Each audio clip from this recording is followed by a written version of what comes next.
from a global perspective is that investors want to make sure fundamentals are in place first. And that's why I listed scalable business, strong market opportunity, clear metrics, and a robust leadership team. So all of these ingredients are critical attributes. I couldn't weight any one more than the other because they're all essential. And some of that depends on the perspective of the investor. So I would want you to think about how do you present all of those in totality from a holistic perspective. So where do things go wrong? When you're raising money, it's hard. When you're scaling a business, it's hard. What I focus on, where I've seen things go wrong, is a lack of preparation. And a preparation, again, from 100% of the business. Most entrepreneurs, as I did with my business, focus on their core strengths. And then you need to surround yourself and the business with fully functioning departments and divisions in every area. And as you prepare to go out for scaling, for growth capital, and ultimately the capital markets, preparation could not be, more critical, because it's like anything else in life. The more you practice, the more you prepare, the better you will perform, right? So I often see that that's something that's taken for granted, and you can look at every domain of your business and drill down and focus on how do you best prepare. And as an advisor, that's something that we do. Governance. Governance means a lot of different things to a lot of different people, right? Whether you're a small company, scale, right, emerging growth, or mature, governance is critical. I think it is extremely overlooked and misunderstood. And done properly, governance can give you, as the management team, the entrepreneur, the founder, a very different perspective utilizing experts. I sit on many boards. I have an expert in governance, and there is really kind of two components. There's what I would call the subjective piece, which is using your relationships as advisors and mentors and sounding boards. And then there's the quantitative piece of having an independent board with roles, responsibilities, committees, and oversight. And in a perfect situation, you combine all those. If what can fail you is that you don't have a governance outlook, you don't have a governance program, and it's not well structured inside of the perspective of the investor. And this is where, again, it's a weak spot, it's a blind spot. So an actionable item for you in the audience is look at your governance strategy and look at it through the filter of the investor. If an investor is on the outside looking in, what would they think about your governance? The other areas that can often trip you up where you can fail is overestimating your market and overestimating your valuation. We all want to value our companies at the maximum level. It's what we would want to do as entrepreneurs and as stakeholders, and bringing the best return we can to our organizations. I prefer to go the other way, underestimate it, and have those benchmarks we talked about that are defensible, meaning you can measure yourself against the market and not look at the TAM, right? Everybody wants to talk about total addressable market. And the worst thing I ever see is when someone says we're going to capture 10% of a $1 trillion market. Those aren't real metrics. And I think that those can really turn off investors rather quickly. I know as an investor, when I see those, I like to know how big the market is. I'd like to know what's addressable. And then I'd like to know how you're going to reach that market. So do not overestimate it, and do not, please, go in with a valuation that is based upon some lofty goal of the future. You can use discounted cash flow models, you can use metrics, right? You can support, but make sure you have the assumptions available to properly defend whatever market potential, size, scope, and valuation you're considering. And then the last piece is really about poor investor communication. This can fail you in so many ways. And what do I mean by that? Is that it's about how you're telling your story. Realizing that when you're pitching an investor, they're listening for what they want to hear, not what you want to tell them. They're listening for the opportunity and where they're going to be able to see a return on their investment. How is your story positioned? What story are you telling, and how are you communicating that? I can't say enough about it.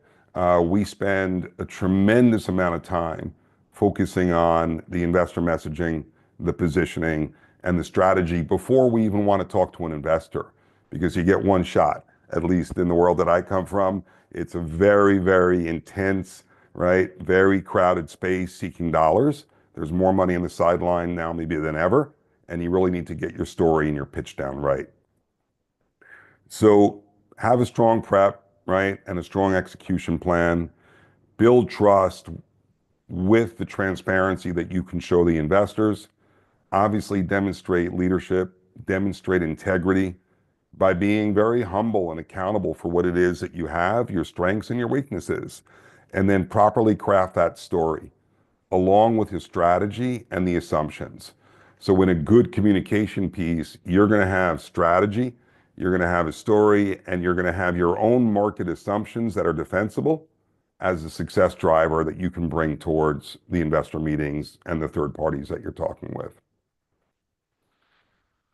So capital market landscape, you know, I live in both a micro market in the US. I specialize in listing companies, which we can talk about a little bit, but we all live in a global marketplace. And what I mean by that is we list companies, foreign included, in the United States of America. So you have a robust capital market in India, and for those other countries that are listening in, and that would be more localized and potentially regional.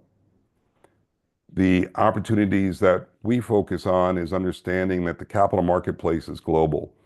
As a statistic, in 2024, in the United States, on both NASDAQ and the New York Stock Exchange, more foreign companies were listed in an IPO in 2024 than US domestic companies. So it's very interesting to expand the global marketplace and include, of course, your local, meaning you may want to pursue a capital market solution locally. And as people look at a global landscape, you also have the opportunity of doing an IPO in a foreign market like the United States as a foreign issuer, or cross listing, or dual listing, or an ADR. There are many ways that you can access capital both locally and globally. And part of that capital market landscape then is meeting those investor expectations. And again, those are specific to the opportunity you have, either local and or global, and being able to structure your company in such a way to satisfy those expectations. Structure for capital is a very long discussion inside of the capital markets. There is an extreme spectrum from debt and equity and variations of different structures. Quite honestly, it's a longer discussion than we have time for today. But understand, investors have expectations. They're much more sophisticated than probably much of us realize, including retail investors, which make up a very big portion of the investor community, both in India and in the United States. Retail has come on significantly. So when we're talking capital market landscape, you want to think about the opportunities for synergy and in global scaling. And so what I mean by that is, like, we just participated in a Asian company coming to the United States to list, to access capital and access liquidity. And they also plan to build out the US marketplace. And so that scaling can include your strategy for a global marketplace. And often the thinking is localized before it's global. And I like to shift it the other way and look at global before we think about local. So you want to align those strategies and have a clear understanding of where you're going with the vision of your company inside of a capital market landscape.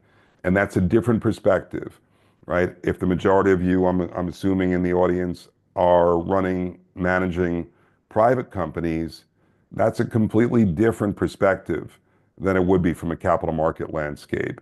So that's where having a team of professionals and knowledgeable people and educating yourself about those different opportunities, which is why I'm sure many of you are here today, and why I'm happy to be speaking with you.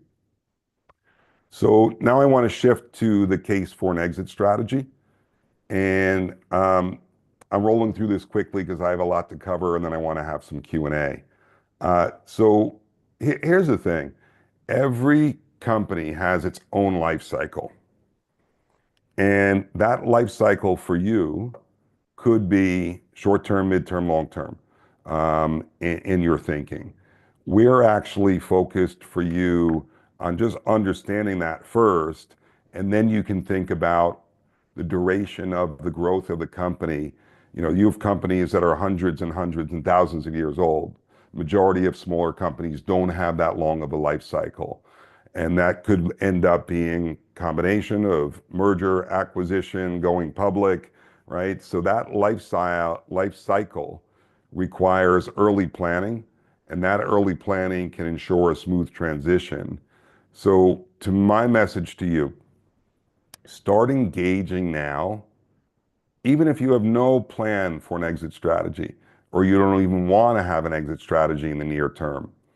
Bringing that into your planning will make a very strong impact on your organization. Why and how? So it begins with maximizing value. The better prepared you are when you would want to bring in outside capital or start exploring a strategy, the higher the value is, meaning you have stronger controls and systems, you have operational efficiency, you have stronger governance, and all of these things are well valued in the marketplace. They're well valued by investors.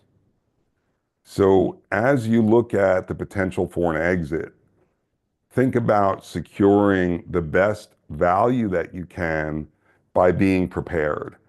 And in my business, there's a saying that I'll share with you, which is when you're IPO ready, you're ready for anything in business. Meaning the preparation that you do to have your financial controls, your governance, all your organization, all running at maximum potential. If you're prepared for an IPO, you're prepared to take on any step of an exit strategy. And I like to focus, and Aziz and I have had lengthy discussions about protecting your legacy. I know what it is as an entrepreneur.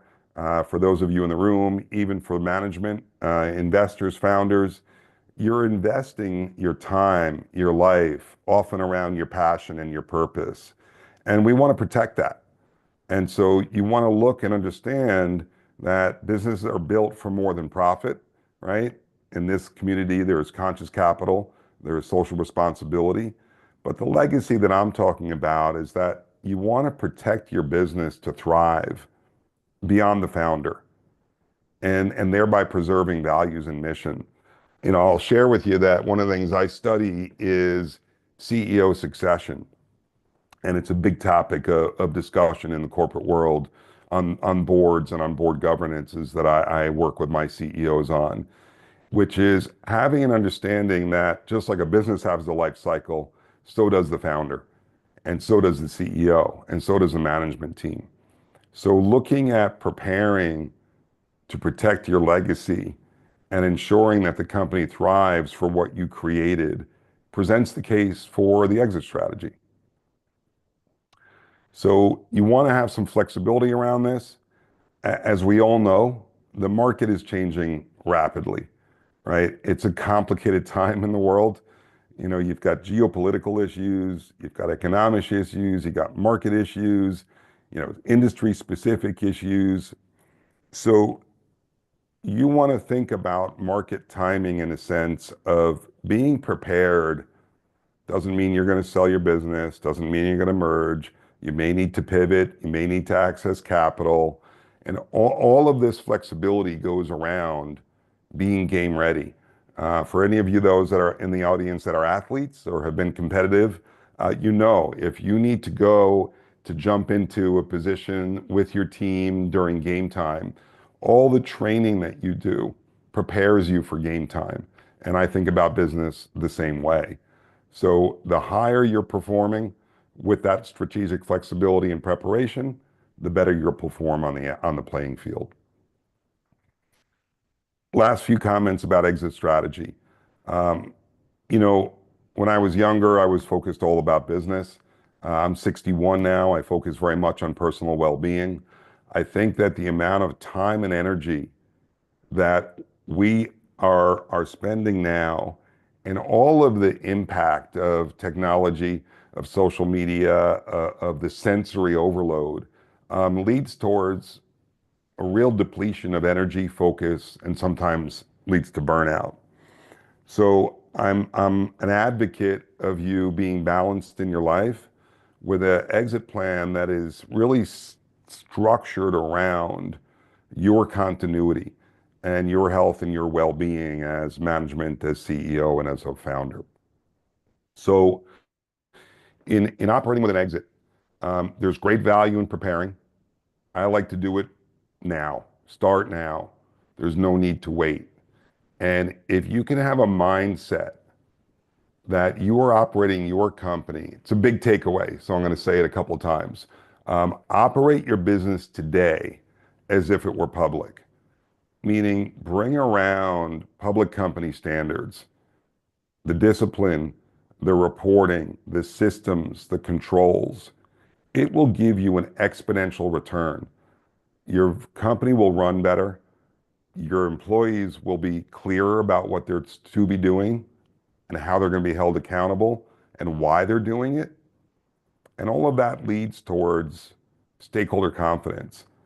You know, you have stakeholders internal and external. And I can promise you that if you operate as if your business were already public, every one of those stakeholders will benefit. And it's a very challenging way to look at your business. And I hope that my bringing this to you today gives you a different perspective. Whether you ever plan to go public isn't what this discussion is about. The discussion is really about how to enhance your organization and the stakeholder confidence, which is critical to all of our organizations and to the success of where you'll go with your organization in the future. I want to close out with a couple of things and then open up Q&A. During COVID, we all have our COVID stories. I decided to write a book about the entrepreneur's IPO, and I'm in the middle of writing a series of books that are all geared towards entrepreneurs' journeys, so that I can help and contribute to the entrepreneurs in the world. I've made lots of great successes, and I've learned lots of hardship and failure along my journey. My mission is to pass on what I've learned to help you be more successful in your career. You're welcome to get a copy of the book. At the end of this, I'll tell you how you can get a free copy on a PDF, but this is if you want to buy either a soft or a hardcover of the book. In concluding this for you today, here are the points I want you to think about. Choosing the strategy for entering the capital markets or thinking about and preparing an exit strategy is very dependent on the goals that you have, both personally and professionally. And it's really like a sound best practice to start planning early. And you may not know all those goals, but the more you plan and begin to implement and execute and integrate, the clearer that will be into your own goals and into the broader business plan that you're pursuing. In my experience, it ensures the smoothest transition. You know, a quick story, started my first company at 24.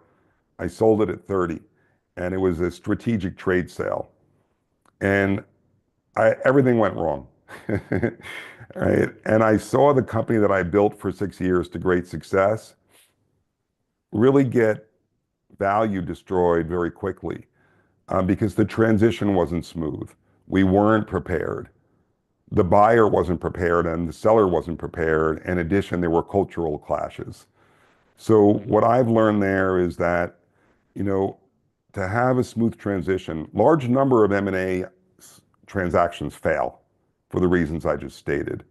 So this reiterates the importance of planning and a strategy, ultimately in giving you maximum value. So a few offers from my side that I'd love to leave with you, and then we can open up the floor for some questions, and hopefully I can provide some more insight and some answers. The book that I showed you, I'd like to offer it to this community for free. The easiest way to do that right now is just connect with me on LinkedIn and send me a message saying, I'd like a copy of your book. This will be an electronic copy because you're in a part of the world where we don't have distribution from our side. You can get it on Amazon. But for an ebook, it'd be my privilege and pleasure to provide that to you for free.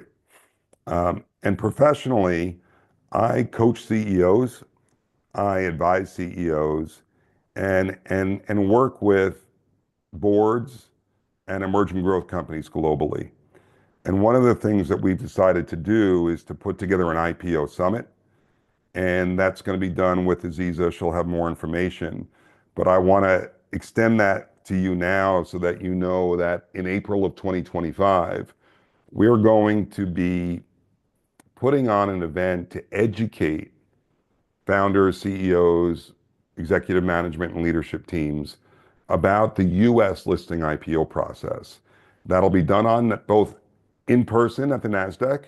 We maintain a very close working relationship with the NASDAQ as really a sponsor of companies that we list and we process through the application of an IPO. In addition, for those of you that can't afford and don't want to come and leave India to fly to New York, you can do it online. And both will be very engaging.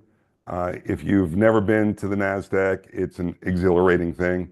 We're going to do a tower shot where they ring the bell as a big celebration. There'll be CEOs coming in from around the world. There'll be the top professionals. I'll be hosting and emceeing that. There'll be investors, there'll be underwriters, we'll be networking, we're going to have a VIP dinner. And I look to be able to do something like this as well here in Asia. But for now, I wanted to share with you that that's an opportunity that Aziza and this group will provide more information to you as we get closer to the event. So I'm going to pause there. I just gave you a lot of information, and I'm aware of that. So I want to be able to slow down now a little bit and open up the floor. Aziza, you can let me know how you want to do Q&A if you want to be able to interact with the company. I've got about 10 minutes here, and then I have to go actually leaving for Malaysia and quite quickly here. Show him. Let's see his face. Okay, thank you so much. Let's give a hand to Peter. If you really feel what he's speaking, you'll know why Go Global, Shine Go Global is so inspired and really blessed to be working with him. And there's a lot of conversations we are having around the work of listing. Is not just about listing, as he said, it's about being IPO ready, which is you are telling the world that you are ready to commit to a lifelong journey. And that's what we're talking about here. So who have any questions? Any questions? Yes, sir. Come on stage so he can also see you. Come on. Yes, sir. You have a question, Yeah, because he can't see you. Yeah, so yeah.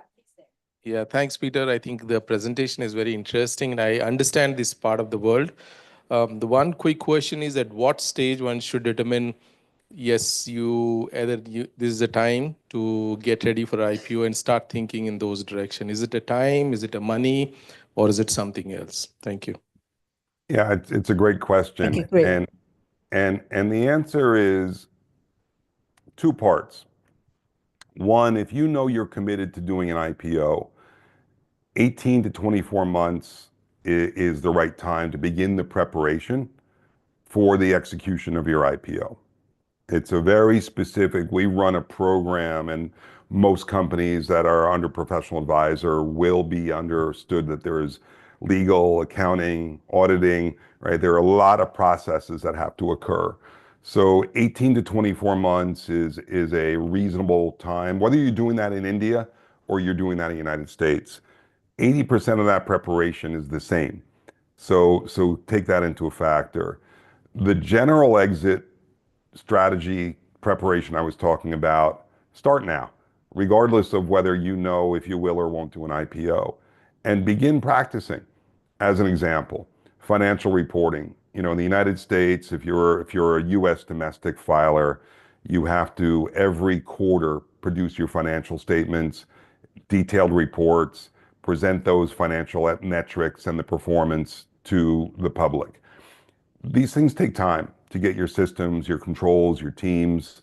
So the more you practice, the better, right? And you can take this in every other area of your business, organizationally, structure, right? Capital, growth, financial metrics, each one of them requires practice. So I'm a big believer that, you know, in our work in listing companies, we start 18 to 24 months, maybe 18 is probably the sweet spot. And we've done it sooner. We've taken companies as fast as 6 months, but then they're more prepared. They have an audit and they're ready. But this is not something to rush into. And it's really a significant commitment, right, to enter into a completely different phase of business. So hopefully that gives you some perspective and a good answer. Yeah, I want to ask a little bit deeper with that conversation. When do someone know that they are ready to go on the 18 months? Does that make sense? Yeah. So, you know, Aziza, there's qualitative and there's quantitative answers to that. And it's different in the different markets. And then there's levels at which IPOs are done, right? So, you know, in the India market, there's more large companies than there are smaller companies going on. We specialize in small and micro cap companies, and I can quantify that for you. A micro cap company is a $50 million valuation US to $300 million. A small cap company is 300 million to a billion. And these are market caps. These are not revenue markers. These are valuations that are given by a specific formula. And what people misunderstand, Aziza, which is why I wrote the book, and this is what I want to make sure your audience knows, you don't need to be a giant company to do an IPO. Okay, so $50 million valuation is your floor, knowing that you're growing into a larger company. And so that's a quantitative component. The qualitative component is really, to me, very, very simple. When I was an entrepreneur, I knew I wanted to go public at a certain stage of my career. And I meet many entrepreneurs who have the same passion, vision, and dream. So then there's a commitment, right? And then you work within a structure to realize your vision, your goal, and perhaps, you know, one of your purposes for creating a legacy. So that's an individualized. This is not something to do with a half commitment. You need to be really fully committed and want to have the rigors of being public something you're ready to pursue over time. So that's both a quantitative and a qualitative perspective to the mindset and the criteria around going public. Thank you. Thank you so much. Anyone else with a question? Any other questions? Is there anyone in the Zoom room have any questions? Thank you so much. Yes, come on, yeah.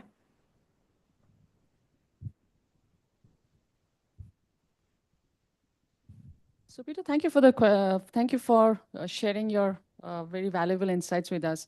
Just one question on the exit strategy. Yeah, sorry, I'm Paramita. I'm a business consultant.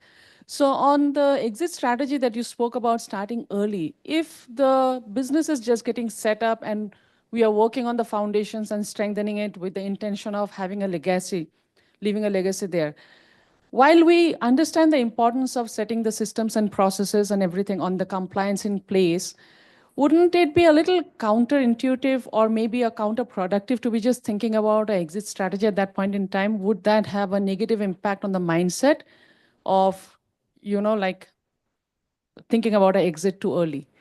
So the question would be, when would be it be a good time to start thinking from an exit standpoint? But of course, focusing on the compliance, the systems, and the processes from very early on.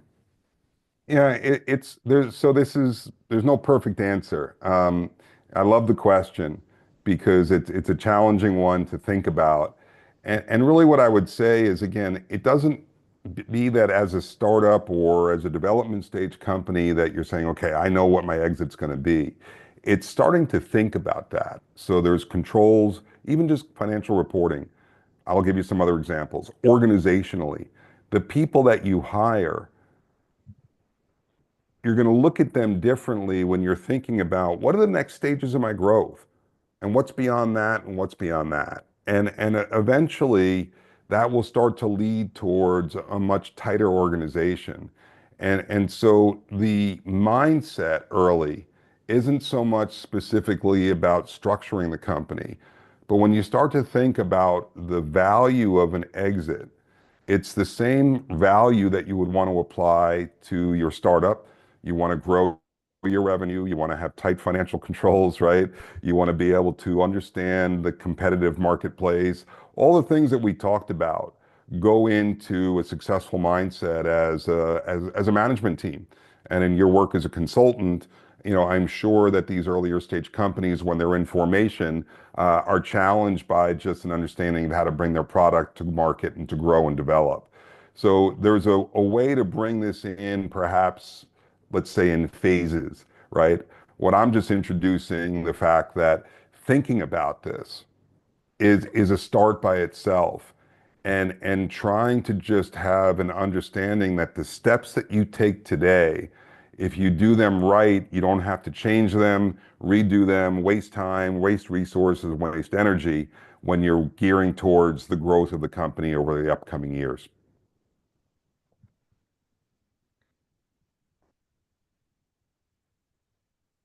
So hopefully that gives you some insight. Thank you so much. I think very, very powerful questions. Any more questions?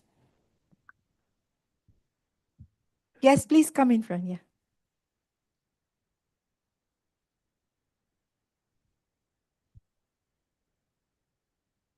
Hi, Peter, sir. Wonderful presentation. This is Pardesardi. I'm just 22 years old. I started my startup. It's been 1 year. What is the suggestion that you can give for me that I can go IPO in future? Yeah, ask the question again, because I just. Yeah, this is Pardesardi. I'm just 22 years old. I started my startup. It's been 1 year. So what is the suggestion that you can give for me to go an IPO for next 5 years? Well, congratulations on starting your journey at a young age. Thank you. I have due respect. I was just a few years older than you when I started my first business, and 6 years later, I had my first exit. Right, so I don't know enough about where you are in your own size and scale and stage of development, but here's what we do. We work backwards. So if 5 years from now your goal is to do an IPO, you need to understand what size and scope you'd need to be, and in 5 years to meet those requirements, and then work backwards. As an example, let's say you're going to be a micro cap company and you would have to have a $50 million market cap. So a market cap is going to be the value of your stock times the number of shares. So you want to think about what kind of investors do I need? What's the structure of those investors? How many shares would I have outstanding? How much revenue would I need to do in your business? What industry are you in? Pharma industry. Pharma. Yeah, so look at the comparable values in your industry and do some projection on what the number of companies look like on average in your space, similar in size, and then set a roadmap out. This is what I do when I advise all my CEOs. We create a custom roadmap to your business.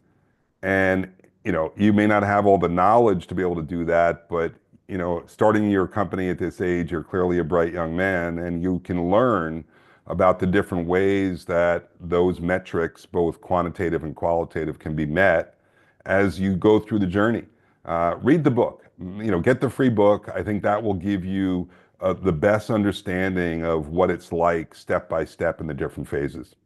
Definitely, sir. We will read the book. Thank you. Thank you for your suggestion. Yeah, my pleasure. Good luck with the business. Hi, Peter. Srivatsa here. It was a nice presentation. Here, my friend told at a young age he started, whereas at 55, I want to start something new now. Okay, you can think that today I'm starting. What is that advice you can give me? Because I have seen other experiences where people who have started at 55, like KFC and all, have really emerged well. Taking their example, I want to start something new today. What is that you can suggest me? Where to start with and where I can really think of? Because for me, from India, I want to export culture of Bharat to the entire world. That is why my main motto of the starting this. So what is that you can advise me? Thank you. Yeah, I love that. I mean, look, I'm 61. I started this company, exchange listing, 5 years ago, right? And I had a very clear plan. So that's 55, right? So we're not too far away. And what I would advise you to do, first of all, it's very clear you're passionate about what you want to do and where you want to go to market, and I think that's critical. Passion, purpose, right, are like the elements I look for. The other elements that I look for that I think you already possess, right, is a curiosity, because you're asking this question from a curious perspective. And I think those are attributes of a great entrepreneur and, quite honestly, of a great CEO. Curiosity brings about innovation. How can you do something? How can you do something differently? Where can you make a difference? Right? And then I think you have to align that with some form of an action plan. Right? So when I look at the journey for you, it's really anything is possible at any age, and being able to understand perhaps how do you connect your passion and your purpose with a monetization plan, meaning where's the revenue model, right? And then how do you bring that and fit that to the market? And the biggest, I would say, number one thing that I can tell you is test what it is you think you're going to do with peers, with colleagues, with clients. Make sure there's a product market fit, right? A lot of really passionate entrepreneurs, including myself, get very caught up in what they want to do without understanding that there's going to be a market to buy your services or your product. So do some testing, right? Do some exploration. Take that curiosity that you have along with the passion and the purpose and start talking to people specifically about what it is that you would bring and the assumptions that you have around building revenue and profitability in the future. Thank you so much. Yeah, good luck with it. It was nice, positive, because I want to explore culture of India, because all these years I was promoting cultural aspects of India for like curating the world's first ever transgender art festival, curating the world's first ever all women's arts festival, like that. I always think something different. So in exporting also, I was planning something to do with that. Thank you. Yeah. I think the world's ready for, specialized information and knowledge. What you're talking about that I think is exciting is bringing your specialized knowledge out into the world. And for all of us, this is Aziz's message, and Aziza, this is probably a good time to wrap it up. It's about building and tapping into this community. As an entrepreneur, for all of us, we have amazing creativity, energy, drive. And there's a huge community of people that are aligned with that all over the world, and they want to help each other, So bringing around and asking, I think the one thing that I would love to leave you with is ask for help. Ask for people that you've helped from, people that you've seen who are successful in what you want to do. And I think you'd be amazed. People want to help. So just be bold, make big asks, and pursue your passion and your purpose, and let the rest unfold in your journey. Thank you so much. We have one more question. Can we take one more? And one more, and then I gotta go. So one last question. The car is waiting downstairs. I'm so sorry. Yeah, he's got to go to the airport. Yeah. Thank you very much. I am Nagaraj YG. Now I am 57. but I have the 30 years experience in different field, where mechanical engineering field. We are the defense supplier, mechanical engineering, fabrication and machining. With that experience, now I have started the one more product is filtration product, which is most helpful for the water harvesting. See, in today conditions, everyone is speaking about the water harvesting, water management. Yeah. Yeah. So my product is make a revolution in the water harvesting concept. So it will give the improve the water wealth management. So already it's a 6 months old startup company. I got the lot of good is that I can say feedback from my customers, are already one of the universities making collaboration with me. So I want to go in bigger level, global level. I need your suggestions, sir, in this matter. Thank you. And look, water is a conversation all over the world, right? You know, anybody who's in some form of conscious capitalism or has concerns and interest in the quality of our future, water is a topic of discussion, right? So, you know, because we're tight on time, you know, what I would really say to you is explore those strategic partnerships, industry relationships, investor relationships that can help forward what you're doing and find mechanisms to accelerate bringing that to the market. We'll definitely continue that conversation because that's why you're here. So thank you so much, Peter, for your time. We really appreciate it and making time to be here with us. And we look forward to having more conversation with you. You're welcome, Aziza. Thank you for having me, and I wish a great rest of the day to you all. It's been my pleasure. Thank you. Thank you so much. And Cheers. a very big hand to all our friends who came out with the questions. It's really important that we have this conversation. You heard once 2 words he said, just only, about capital market. What did he say? The word is, yeah, he spoke a lot about exit strategy. The word is conscious capitalism. I want you all to write this down. How many of you are hearing this for the first time? Right? Great. The rest have heard of it before? Yeah, where did you hear it from?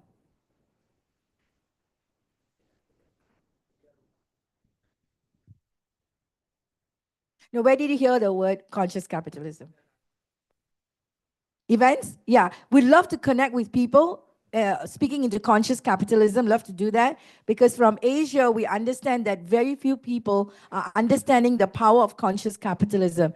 They will either look at the social element and focus on like the non-profit, you know, the journey, or they focus on the capital market. Here, we are bringing the two together and in the most aligned way for global market to leverage on. So this is where we want to be at. I love to connect with the communities that you are speaking about conscious capitalism. And this is where our mission is to see the world come together. Very interesting. You brought up cultural. We have Madam Shraddha on the call. I think one of our partners will be here. They are into cultural business across from Delhi. So I will definitely connect you with them because they are passionately serving that as well. So we're going to have continuous. Why are we having this screen? Is Madam Jennifer? We already finished the money belief system. Okay. So I see it in the screen. All right. So thank you so much. So we're going into the next segment. Normally, you know, when we go into a new segment, if you notice, the morning we set the stage to really look at your belief system and how you're showing up. Right now, it's about opening up different aspects of what's possible in the limitless possibility and the infinite game we talked about, correct? That was the conversation we're having. And you just heard from Peter on the power of conscious capitalism and how you can prepare yourself. He mentioned a couple of times, it's not about the IPO. It's about your journey in creating your legacy in your business to impact more lives. So with that, the next speaker is a really honor and pleasure. I really get excited when I hear this woman speak, and she's contagious. What's the word? contagious. She's very contagious. And I met her, and when I first spoke to her, I'm like, oh my God, I met her in Singapore. She is Madam Jennifer Isaac. And if you know every speaker that is coming to the stage, they are an experience. What is that? Experience. What's an experience mean? They are not trainers. They are been there, done that. Every word they speak, they live it. So that's why it's really exciting for us to bring together amazing people. Madam Jennifer Isaac is the director of Cross Access Infotech Private Limited. She's also Rotarian, and I was introduced to her. We cannot not mention this name. Mr. Manpreet Singh, the president of Indian Chamber for International Business. She is the UAE convener for ICIB, and on top of that, she is also the director of Origa. Origa is a corporate advisory. She'll share more about it. Please put your hands together and welcome the amazing Madam Jennifer Isaac.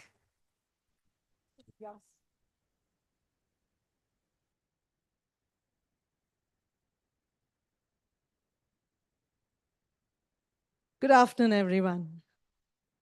You'll have been busy listening to everyone, correct? You'll want to get up from your place? Okay, all right. So, chalo, let's all rise up for a minute. The seats are too hot. Right? Do you all want to move? Quickly move from this place to that place. Just a small exercise. Once again, y'all can come back. Don't worry. Don't worry about your papers. Y'all are very busy writing. I am not going to talk to y'all anything. It's you people who are going to talk. Look at them. See there. They are doing networking.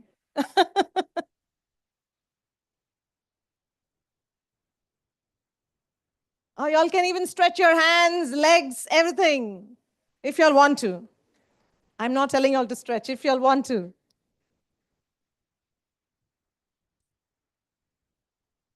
If y'all have not said hi, hello to someone, please go ahead and do that. Quickly, in next 1 minute, y'all will all be back to your seats. Sir, you can come and say hello to someone.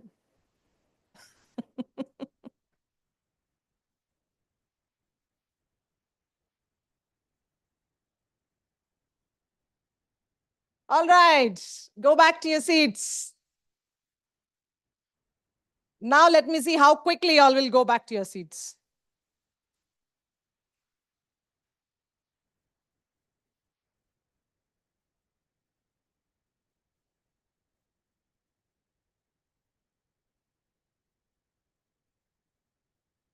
Still some networking happening?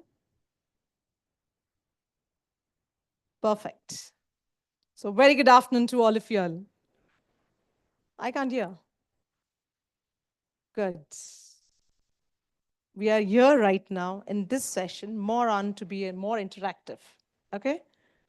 I'll ask questions. You all are the ones who are going to give the answers, which you all are looking out for from me. So all the answers are very much present in every table. There are business coach, there are mentors. So human excellence. Human excellence is here. Import, export, international trade is also present here. And who else that I could remember? ISO certifications are here, just not ISO, but many more certifications, be it SOC 1, SOC 2 compliance, business consultant and coach, yes. Who else? We've got a plotted development there, and I forgot about you. Millets, yes, millets, and that's it, okay. Then I'll try asking you all. I haven't met some 3 people over here yet. So what did you all do today in the morning? Oh, you all missed a networking session. There were very few people, right? Because you all were doing networking with the traffic. Yes, and you all were trying to figure out what time is the meeting starting, right? But I'm glad you all could make it. All right. How many of you all know what is ICIB?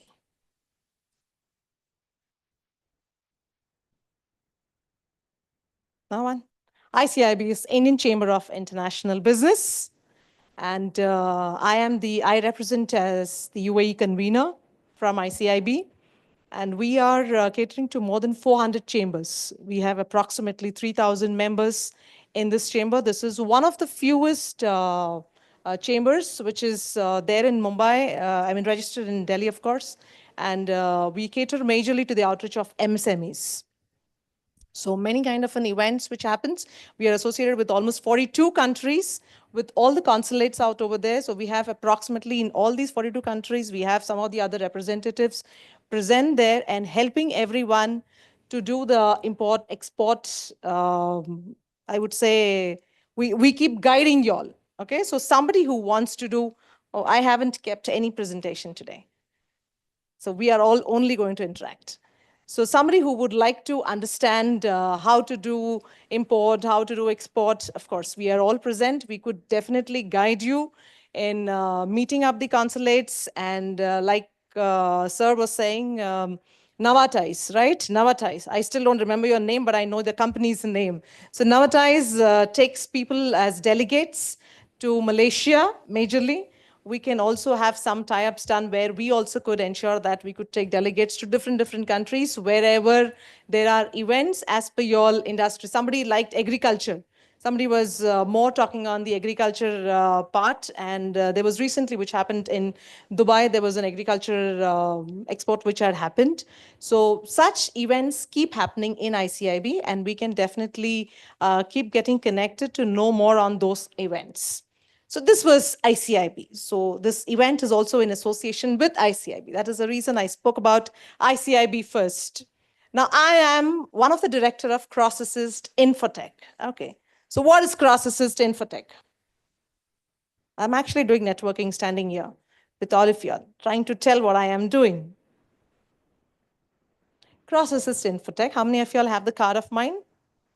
Every single desk over here, every single table present here, everyone has my profile. My company's profile is there. My visiting cards are there. You all would see 2 visiting cards there. Cross Assist, did you all get? This is a software development services firm. We cater to the North American clients in the healthcare segment. So you all can get connected, what you all want to do from me, and what you all can get from me, please see to it. So keep hearing me, okay? So we are an expertise in the healthcare industry. So any kind of software related to the healthcare industry, please, you all can anytime get in touch with us. Okay, all written about me? That was a quick. So our vision out over here is to be one of the top technology company where we can also cater to the society also to extend. Done with Cross Assist?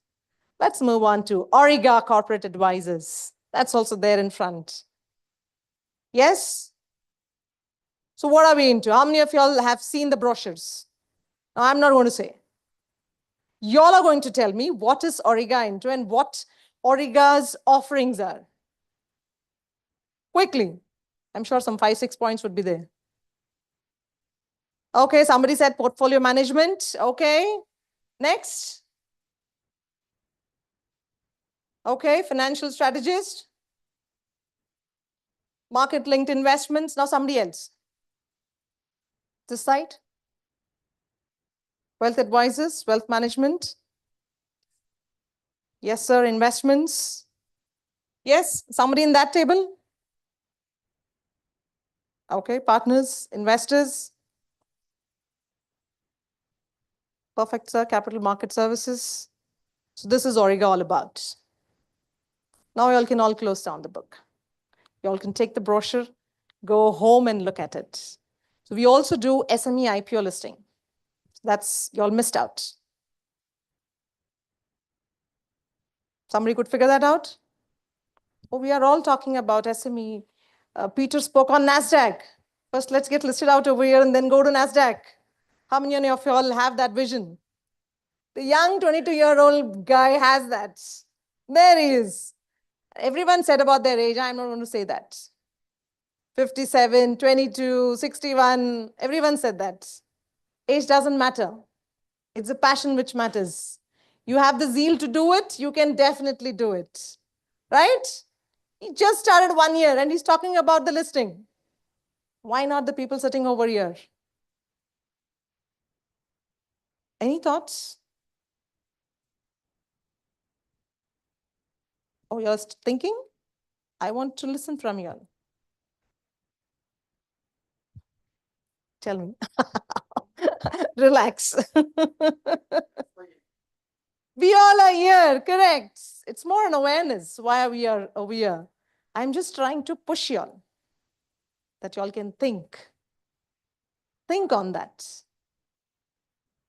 Of course, hand-holding, of course. That's one of our part also. We do the hand-holding.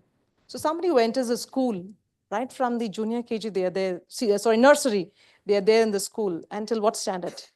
10th standard. After that, what happened?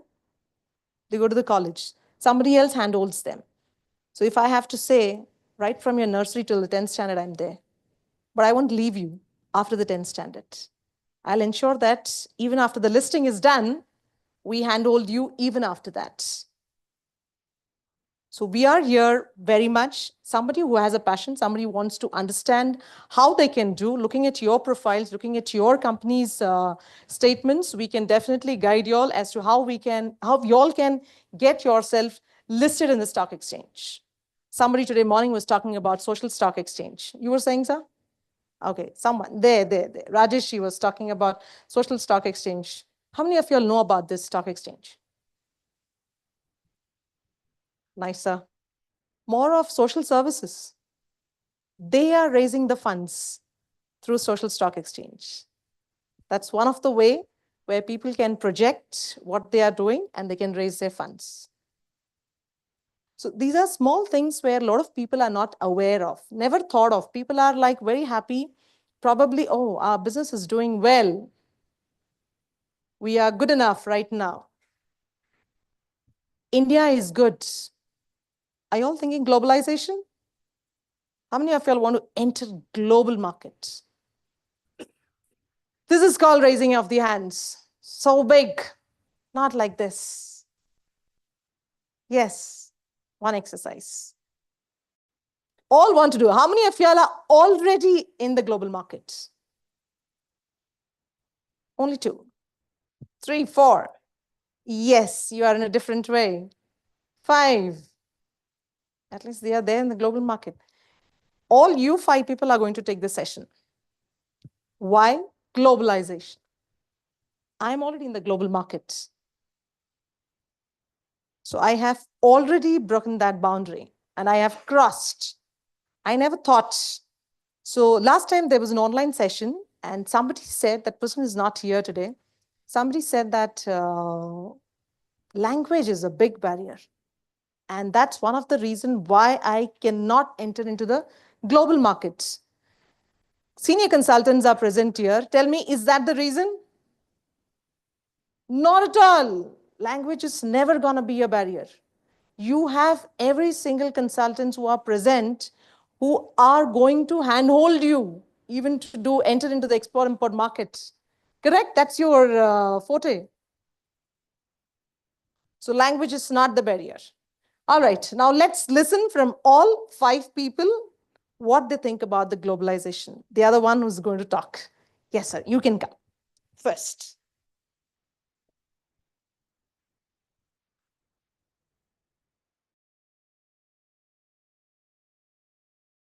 Well, globalization is all about taking your product services to international markets. Yeah.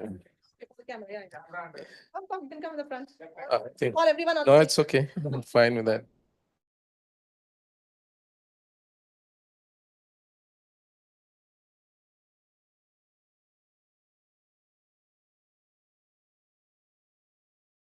Globalization is all about taking your product service to international markets.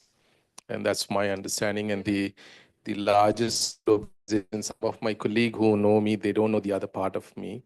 The largest globalization project where I've done is the avionics manufacturing facility, moved from US to Penang in Malaysia. So that exercise actually we did among 14 countries to look at the viability to where we can do that and all aspects, maybe not just culture, cost, tax, and other benefits to expand. And today, I think that unit is catering not just to US, to the rest of the world in Asia Pacific. So globalization is like, again, it's a different elements of supply chain, which comes together, optimize the cost, and look at where there's a growth benefit. And it's a much bigger, larger topic, but it really depends in what context was there. Yeah. Yeah. No, or ask him something. He is very much present here. I'm promoting him right now. Okay? Am I not promoting him? He's over here. Come on. Oh, he's in high floor stage. Correct. Yeah, he's still there. It's come from down. Any questions, please? Or we'll listen to some more and then we'll call him back? Okay, all right. Yeah, Sir. maybe. Thank you. Yeah, thanks. Who else? Okay, you have a session. All right, we'll leave you. Okay, who else? There were 5 of them. Yes, sir, please come. Easy, sir. By the way, he just celebrated his birthday yesterday. And 70th. Ah, see there. So we can give him a big round of applause. Belated birthday wishes to him. Yeah. Okay, what I want to tell is, if you go global, minimum into 5 times you can do whatever you do in India, what quantity and quality of work you do, same thing you export outside, and minimum profitability goes up by 5 times, not percent. So please, my dear friends, go global, take your local things to your global partners. And believe me, you give them an experience which is world class, they will come back to you. It's like a blossomed flower will attract bees. You blossom and the bees will come to you. Thank you. Thank you so much. Anyone else? Come. The lovely lady is coming here. Yeah, hi everyone. So I'm a lawyer. For us, globalization has 2 meanings. One set of it is first of all, it's very difficult when you say you're a lawyer and people suddenly assume that how can you go global? You are very much restricted to a particular geographical location. You don't know about the other laws. But for us, and I specifically specialize in intellectual property. So for us, globalization has 2 meaning in the sense that we are currently helping businesses who want to go global in getting all their, compliances registered and well taken care of outside India. In many countries, we have worked with countries like US, UK, Australia, Dubai, China, Japan, and whatnot. And we are also currently helping businesses who want to come to India and establish their businesses. So, of course, we are much more well versed in terms of the compliances in India. So, for us, it has 2 meanings. We are also, in a way, helping Indian economy in making sure that these businesses are well settled in India in a way which is helping Indian economy. And we are also making sure that businesses who are going global are well settled and they don't face any kind of, compliances. We understand that this is very difficult when you have a business outside and you get a legal notice from certain authority. You don't know, it's just, it's very distressful. So we have seen that happening and we have kind of ensured that that doesn't happen for businesses in India and outside India, and also for businesses who are, coming to India. So yeah, I feel it's a very good thing to have. You get to meet a lot of people, and the culture, the kind of people you interact with opens quite a bit of avenues for you. So yeah, go global. I think that's the next step forward. Sorry, may I know your name? Shilpa. Shilpa. So you know what Shilpa is trying to say? Something in nutshell, okay? Shilpa is saying, y'all go global, okay? I'm there. I'm there to take care. Isn't that? Yeah, more or less. Thank you, Shilpa. Okay, who else? Please come, sir. So whatever y'all do, be it in India or abroad, you'll have the lawyers, you'll have the consultants, everyone present here. Let's listen from him too. Good afternoon, everybody. First of all, I run a startup, okay, which runs on semiconductors on sustainability. Okay, going global opens up a lot of problem solving. A problem in your domain may solve very easily in another country. Very simple. Semiconductors, very niche domain. You talk about NDA signature from a CTO office in US. Takes half an hour in any other US company than 2 years in India. So what I learned is if you go global, lot of problems you face here can be solved very easily outside. Obviously, business is one part. Okay. Benefit is there, and culture, travel. Okay. And biggest challenge I felt is the scaling happens much faster in globalization than a bigger market. And I contradict. India is a bigger market than entire world.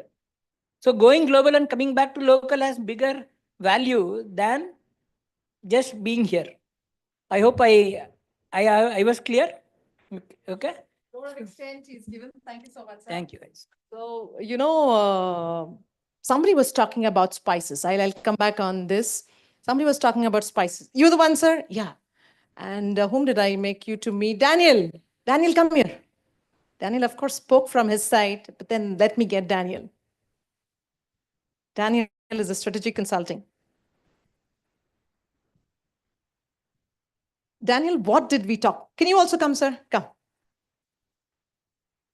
See, they both had a conversation, okay? So let that be a little open. You'll have to tell what you spoke to him, okay? Finally, I'm sure Daniel will not give him an answer immediately. He would say, I'm running a consultant firm. Yeah, thank you, my dear. He would say, I'm running a consulting company. Why will I go ahead and give a free advice? Probably he can give one free advice today, right? Come to the center. Come. Daniel, one mic for you. You want to start? I want to start. You can Okay. start. What is your requirement? Basically, I want to export culture. That is what I meant for. Agriculture is also a culture for me.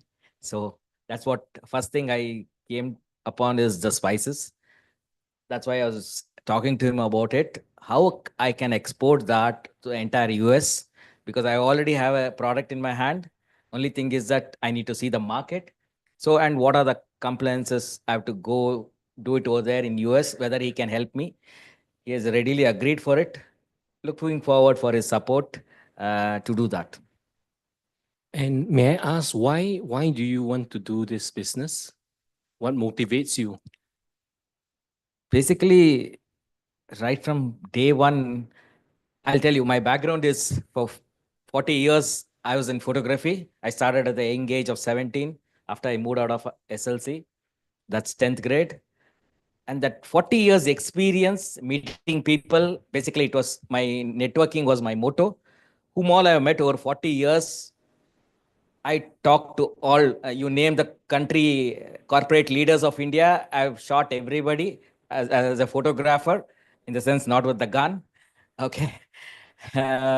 Basically, I made them in front of me, stand in front of me, take photographs of them, either Adani to Ambani's to Adi Godrej to you name them, Anand Mahendra. Still, I interact with them, but not on the business perspective. But one day, just a couple of months, I thought, why can't I use that and do some business? First thing that came to my mind was exporting. And then some 15 years, I was promoting cultural art of India. Then why can't I make culture as the main thing, motto to promote? So agriculture is also a culture. Now, our Honorable Prime Minister tells about that in every speech. So first thing, spices came to my mind. So I need your help in that regard. Right. Understand. So the every business, I mean, the reason why we do it is so important. So it's so good to understand that. And basically a culture business and relating to food is a global business. Everywhere in the world, it connects people, right? It enhances life through food. So there is a tremendous market for this. Now the question is how to do it and all that. So there are the how, of course, we have to go in deep into it. But food business is regulated. So regulation is definitely one area you need to look into. The other aspect, of course, even regulation, some markets are less regulated than others. They are not equal, right? So just now I was sharing that, look into Singapore, look into Hong Kong. These are free ports in the world. They tend to be not not regulated, but their regulation, they tend to promote trade, and it's easier to, move such products through there. Now, the other thing I think we have heard is that, making sure that there is truly a market. So the market research is something you need to look into. Of course, you don't have to do it yourself. You have people who knows, who are in the market, and, there's market data intelligence that you can, do an assessment from there, right? But what is most important is that you need to establish a brand, right? A core message of your value and why you're doing this, a compelling reason. And that has to be communicated through a brand as a promise of, the business to the consumer, to the market, right? So I think basically that's what I want to share. Thank you. Thank you. Yeah, Thank you. In fact, I was exploring that itself. I have my friend Satish. The company he runs is like an encyclopedia of import export. It's more like that. I think Yes. so. Yes, he's going to And he has lived on technology in his company to showcase our product across the world. Thank you. Looking forward for that, Satish. Thank you so much. Let's give them a big round of applause. So Daniel just gave some aspects of his, okay? What he wanted to do, he has given some aspects. I'm not going to say anything on that. It is between both of them what they're going to do. But the reason I've brought people over here, so that y'all know, whom all did y'all meet here now? Let me see whether y'all remember. Yeah, all experts. All are experts sitting over here. But who was the first expert?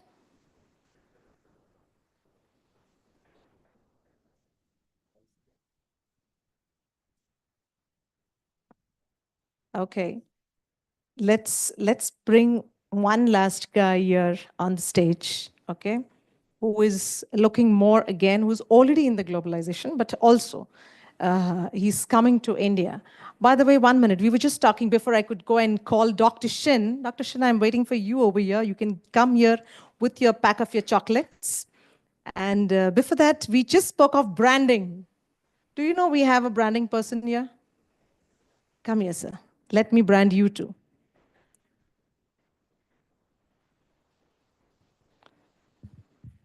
Meanwhile, Dr. Shin, come. With the chocolates. It's there on the top.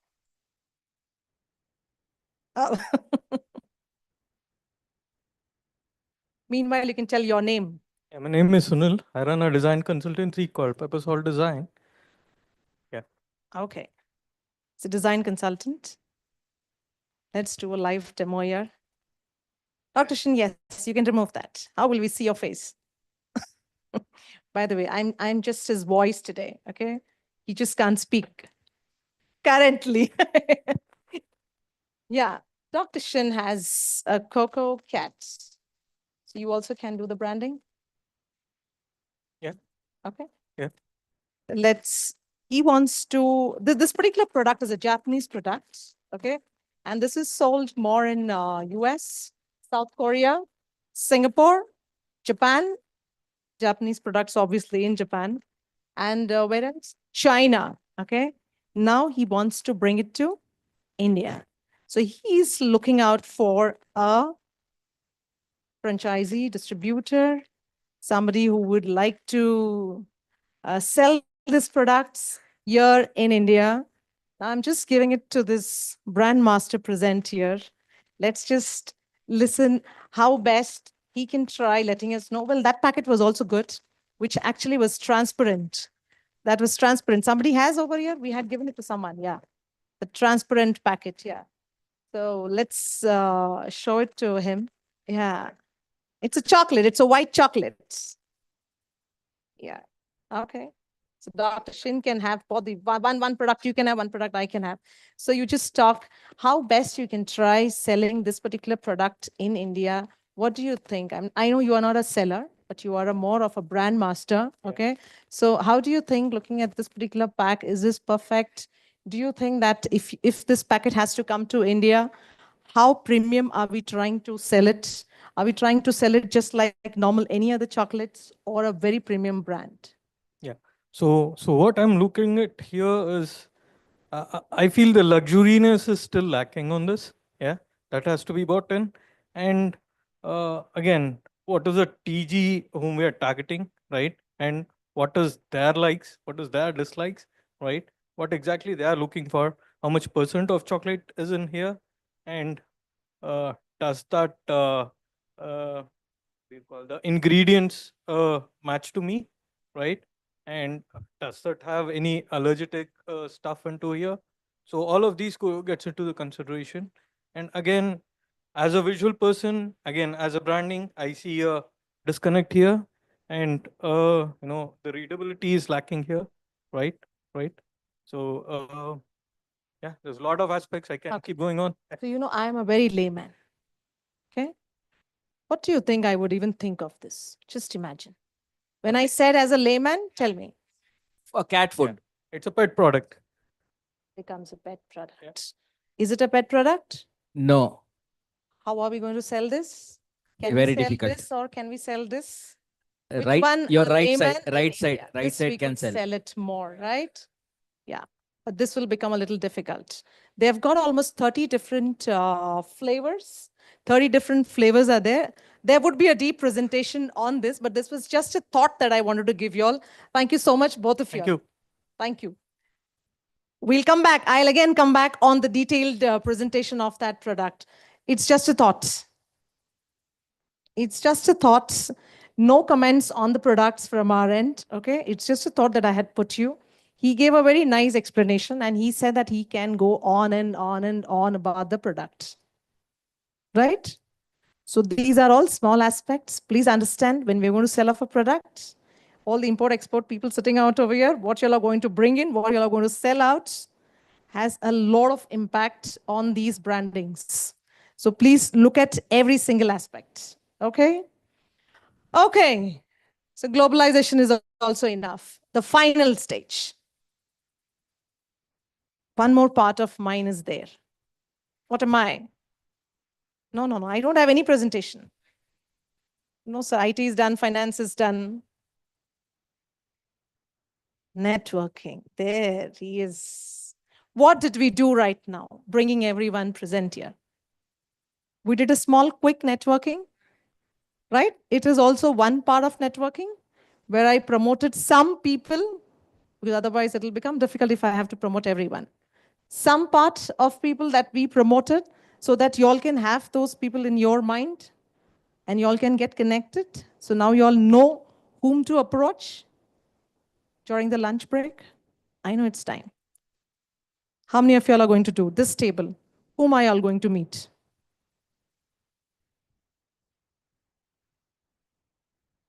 You want to come up? You want to say something? No, I'm saying, whom do you want to meet from this place?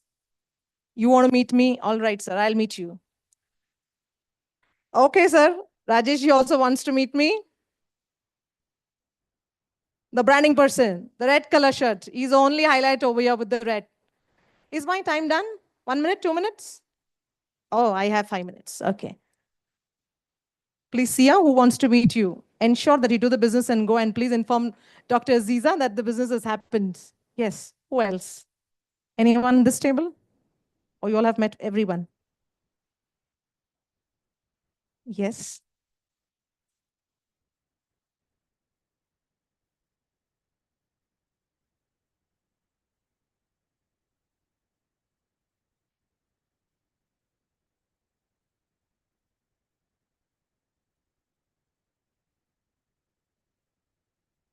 Lovely. You already got. So the spice ears are opened. Okay. Anybody else? Shilp Manjula. Oh, sorry. Who was Shilpa? Oh, yeah. I'm so sorry. Lawyer is Shilpa. Manjula. Okay. Manjula, you heard him. You have to ensure that you're meeting. So today you're having lunch only with him. Okay. Pramita. Paramita. Yes? She's into chemical business, okay? Chemical, construction chemical, in chemicals. So please talk to her. This is what I could remember. And who else? Anyone that you all want me to promote you all right now? I can do that. 1 minute. Come. I don't know why he wants to get himself presented. Thank you so much, Madam Jennifer. I think it's, yeah, by the way, I'm after you, so huge pressure. But really quickly, to be honest, I think I am the glue in everybody's business, right? So we have legal, we have branding consultants, we have import-export experts, and then there's us. So what we do is we would streamline all of these requirements, right? Various things, and we stitch it together, or we'd rather glue it together. So that's where we come in. We help you with your compliance and your certifications that can truly take your business at a global level. That's it. Thank you. Thank you so much. Can you tell your name? My name is Deepak, and I'm the co-founder of Reach ISO. Deepak Shankarappa, right? He forgot to say the last name. I ensure that I say that. Thank you. I've met him only twice, right? This is the second time meeting him physically here. And in networking, I'll give you all some tips. There's something called as art of giving. How many of you all believe that? You all believe? Great. So looks like there are many Rotarians and there are many BNIs also present here. That's the reason you all know the art of giving. Yes, this is very, very. Shine, go global. Yes. How did I forget promoting that? That's there across everywhere. Shine, go global. So the art of giving is very, very important. Please do not forget that every single person over here, rather than you all thinking of a specific ask, please also think what you can give to someone present here in this meeting. If you all do one referral also that you all give, which is almost like, if you give a call, a powerful one, if you give a call to that person and he gets benefited, he or she gets benefited, that's called as something that you have done. That's your day of giving to that person, right? So everybody, please ensure that you'll have doing this art of giving, okay? Keep giving to people. A day will come when they'll also think, oh, I better ensure that I do some branding with him. Whether I'm going to do the branding or not, but at least I'll ensure that somebody does branding with him. Correct? That's what you all will start thinking. Also see to it, if you all are registered somewhere, please be present. Do not be away from the market. Do not be away from your whatever work that you're doing. Otherwise, people will forget you. Keep showing your face every time. Keep banging people who you are. If I see her 2 times and in black, I will know that she's a lawyer. Correct? Won't we remember that? That's how you will brand. And that's how these are some tips, but these are very, very important tips. And you all should never forget when you all are all present over here, not just to listen to the business gyan, but to understand how powerful the networking is going to be, because you all know how you all can go up to your business. It's just that small hand holding is what you all require. That's it. And for that, Shine Go Global is there. Origa is there. There are many more consultants present over here, and you all can all stay in touch with each other. And of course, we are all present here. Thank you so much for this wonderful session. Yeah. Thank you. Over to Dr. Aziza.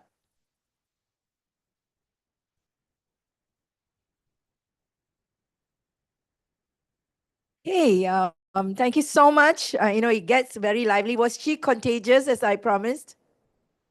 Yes? Come on, louder. Yes, yes, yes. Let's give her a hand one more time. Thank you very much, Madam Jennifer. Getting into action is the key to everything. And as we get into action, there was something very important that Peter spoke about earlier on. And by the way, before I take it next further, I want to just say This session is going live on YouTube and other social medias, as well as our friends watching on Zoom. You missed the first part. We started at 9 a.m. IST, 10 a.m. IST. We had some wonderful activities that has geared our members here, our participants here. And now we are getting into some technical part of it. When Peter shared, he talked about what? What was the highlight of Peter's other than the IPO journey? Exit strategy. And in order for you to be investable, thank you, and be prepared. And one of the most important part, which is most of the time as we meet up with all these thousands of entrepreneurs over the last 20 years, and especially 10 over years, even including SME listed companies in India, we realize the element of governance and corporate, which is an ongoing journey. It's not something upfront, right? It's not something out of the blue. It is something that's ongoing issue, and that we want to constantly evolve. So we're having a system, some level of governance and compliance and strategies is so important, and that's what Peter highlighted. And right now we're going to have Deepak share with us. Deepak is the Chief Transformation Officer of Reach ISO, and also with Blue Santos and his whole organization in partnership with Steve. And what he is specialized in is in the operations, the systemization. I love, you guys sit down with him and talk hours and hours. He'll explain a lot of details with you because he's in the business for many, many years doing it. So I'd like to welcome Deepak to share with us on the dynamics of key compliance and certification strategies. Give a hand to Deepak. All right. Okay, I have a very tough act to follow, but I'll try my best. All right. Yeah, the Reach ISO is the company that I'm representing, and I'm going to be talking about something very important for every business today, which is compliance and certification. So it becomes an essential part for any business to truly go what? Global, yeah. Cool. So I'm not able to. Some technical difficulties. No, I'm not able to change the slides.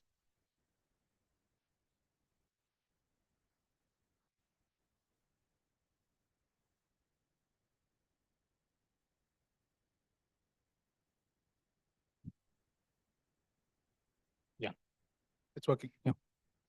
Yeah, okay. I think there's some mismatch with the font, but anyways, so let's start with the trivia, right? How many of you guys have played the, that quick game where you identify popular logos out of the options? Anyone played? Show of hands. Yeah? Okay, cool.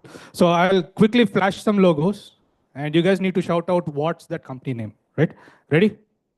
Yeah. Okay. Okay. Now I got you.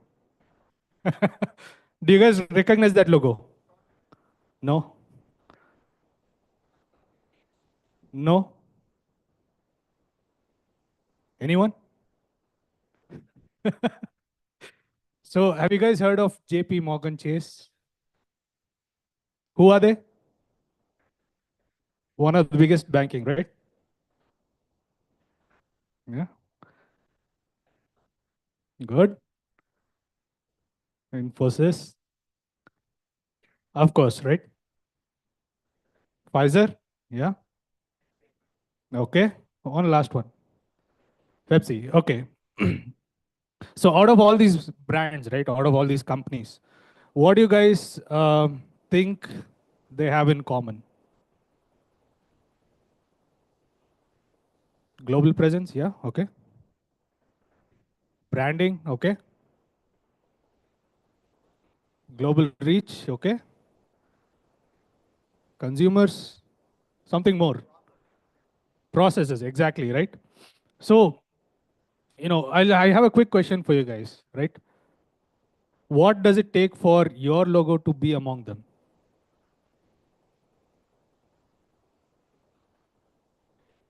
Yeah, but my question is, can your company be a part of that? Can your logo be there? Yes? How many believe yes? How many believe no? Everybody. Yeah, awesome. So what's stopping you guys from reaching that level right now? Awareness, standards, yeah, okay. So when you say standards, does it mean that none of your business have any practices, process in place? Is there, not there? There, partially? Not up to the mark, okay. Any other inputs, guys? Scalability, okay. So how many of you feel that your business is going on auto mode? Meaning you can step away from it, without any information, and your business is still running. Okay, how many of you are working in your business? Everyone, right? So that's the point I'm trying to make. So in order to reach resilience in your business, there's one very much like a secret ingredient all these other big brands have, right? And as per the guess, it's excellence in compliance. It is not just meeting the compliance, but excelling in it. So let me explain how that can take your business to some of the big brand names, right? Yeah. So before that, it's very important to understand what the lack of compliance can lead to, or partial compliance can lead to. First, most important thing is your business is never truly independent or on the auto mode, right? That's mainly because of lack of standardized process. There might be processes that heavily depend on your presence, right? So you don't have a proper process in place. You don't have a proper risk management in place. Meaning, what can your business do to make sure that it doesn't take any bad risks or make any bad moves, right? And of course, limited customer confidence. That is mainly because of you don't have proper trust with your customers. Sometimes your customers are happy, sometimes they're not, right? And of course, we have the regulatory compliance challenges as well. So some compliances might try to cripple your business. They might try to restrict your business, right? So these are the things that can happen if there is a lack of compliance. And one quick example I'd like to give you guys is, how many of you guys have heard of the name Kodak? Kodak, yeah? What were they famous for? Films. So where are they now? Where is Kodak right now? Closed. What is the reason?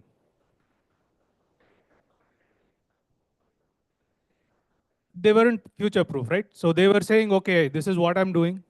This is what we'll continue keep doing. Exactly. They were not anticipating the future and making the right changes, right? So just to give you guys a little bit idea on the pathway to excellence, right? First thing is you need to understand every business, right? Each and every business has a compliance need of its own. Whether you are into branding, whether you're into real estate or plot development, or you're into construction chemicals, import-export businesses, right? A pharma company, IT company, every single business has its own set of compliance needs. So compliance basically means requirements, so, right? It can be your internal requirement, it can be the requirements your customers ask you, it can be the regulatory requirements, right? So you need to figure out what those needs are and understand what benefits can be gotten from those, right? Then explore the standards, then implement the strategies to meet your business compliance needs, and then adapt to the trends, which is very important as in case of Kodak, right? And that will make your organization future-proof. So I'm trying to break down the DNA of these companies which are excelling in compliance, right? So what are they doing differently than us today, right? And what we can learn, in order for us to take our business to that level. First thing is, they have a better risk management, meaning every single decision that they take, they put it under the risk management. They understand what are the benefits, what are the disadvantages of taking that move or decision, right? And they have very strong policies in place. So internal policies, they have policies on exporting, policies on importing. They have their agreements in place, right? Of course, employee training, we cannot have a stagnated workforce. Every employee needs to scale up. There should be training and a very good incident response. So if there is any business incident, it's not only a downtime, it could be a potential issue or a breach, whatever it is, right? So they have a very good incident response in place as well. And lastly, but not the least, that is third-party management. So that's basically making sure your vendors and your partners are working at the same level as you guys are, right? So when it comes to compliance and certification standards, right? So there are a lot of things depending on what sort of business you are into, right? So I'll start with a very basic one, which is your ISO 9001, the one on the top right. So this applies for all the organizations. You might have seen it. This is probably the most popular standard out here, right? Have you guys heard of the standard ISO 9001? Yeah. So that's a standard for quality. It applies for all the businesses, service, manufacturing, all of them. And when it comes to information, if you're into IT space or if you're into some sort of solution provider where it involves a lot of information or data, the 27001 is what you'll have to keep in mind. And there are SOC 2 standards as well. So this is mainly USA focused. If you're a company that's trying to work with a US market, SOC 2 is something you will have to look at. If you're developing applications, portals, websites, of course, you need to get your penetration testing and ethical hacking done, right? So these are just some of the examples that I'm trying to show light, right? And having these things in place, and when I say in place, actually implementing it, not partially doing it, right? It will definitely get your business to the global level, right? Thinking back at the Kodak example, right? So they weren't future-proof, but they did have a robust process. They had a very good logistics, right? And they really had a really good global reach as well. So everything was going perfectly for them except for a future-proofing strategy, right? So first thing is, just want to touch upon a few things in the current trend right now. Of course, AI, right? Artificial intelligence. So people are scared, the business will, get interrupted because of the introduction to AI, right? So a lot of us who are in the service industry, myself included, right? So, many of us will be thinking, what if there is an AI that could replace my business, right? How many of us has had that thought? Nobody? Wow, very brave. Okay. So yeah, a few of us had that thought, right? But the actuality is, we shouldn't really be afraid of AI, but rather we need to understand how we can use that AI to our advantage. Exactly. So that's exactly what I mean by future proofing, right? So we can leverage AI to do a lot of mundane tasks, things that you don't want to do, right? You can put an AI to do it. Just to give you an example, if you don't like to maintain, let's say, your compliances, right? You can automate AI with that. Like, for example, if you want to automate your taxation, you can do that, right? Next thing is trying to implement a zero trust security. So basically, this is from the information security point of view. That is assuming every single or an entity or a device out there cannot be trusted with.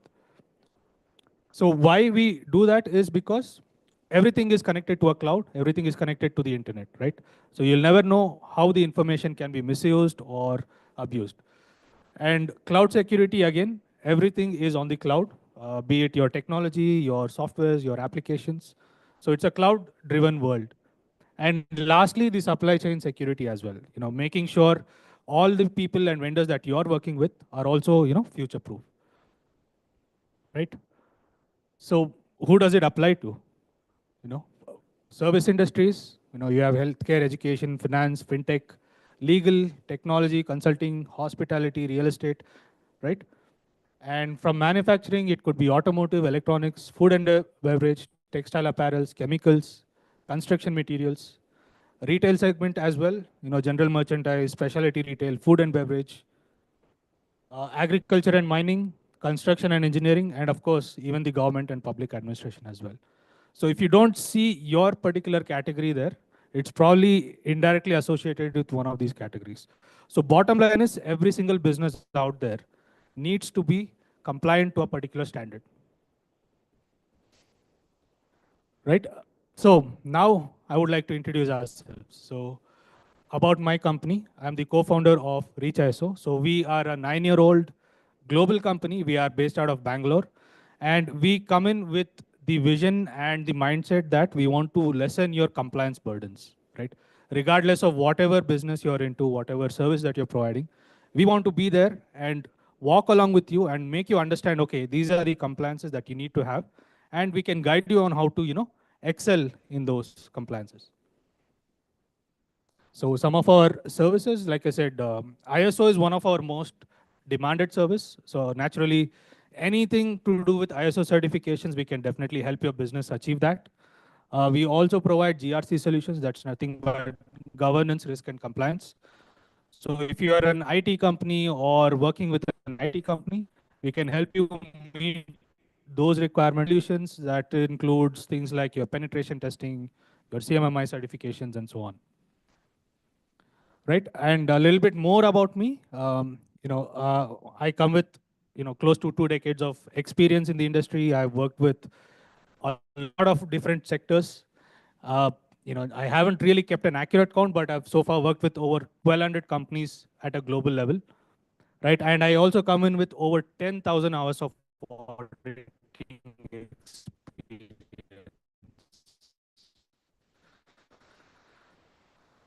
So I'm also a certified lead auditor for over 18 different ISO standards out there. I'm also a certified data protection officer, a DPO, and I'm also a certified CSA star. A lot of techniques as well. So meaning certification bodies, invite me to conduct audits on their behalf, right? So just to show you some of the clients that we worked with so far, we worked with one of our most favorite clients, Hindustan Aeronautics Limited. We are very proud to say that we were the first consultants to help them set up their information security management system. So that's something I'm very proud of.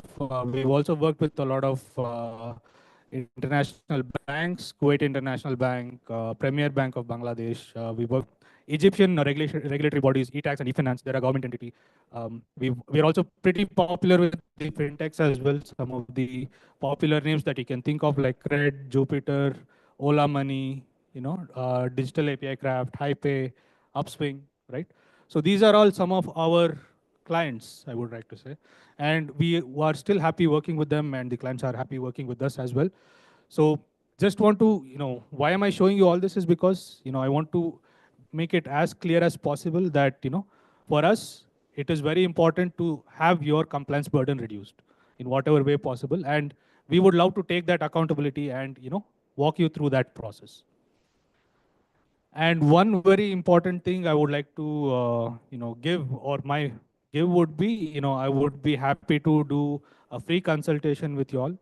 I'll be happy to sit with you, understand your business, and then pinpoint and tell you these are the compliance needs that your business needs.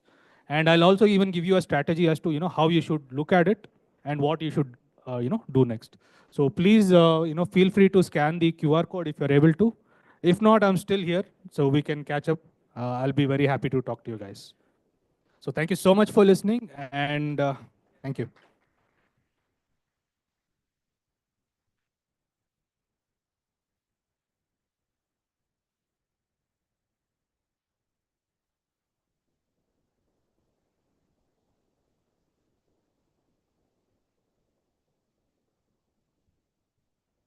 All right, I think I'm done. Dr. Aziza?